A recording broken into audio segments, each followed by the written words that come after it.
question number 8 আছে কি দিছে আমাক সৰল কৰা √10 * √5 আকৌ দিছে √2 = 1.41 কৰিব দিছে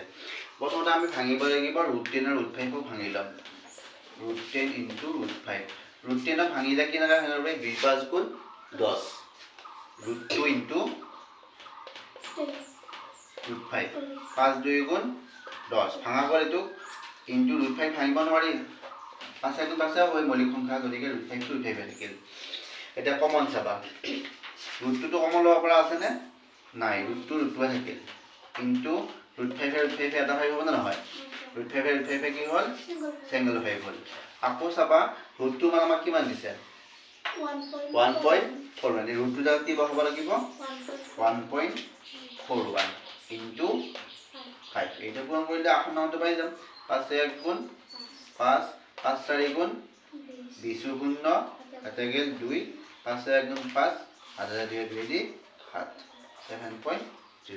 এটো आंसर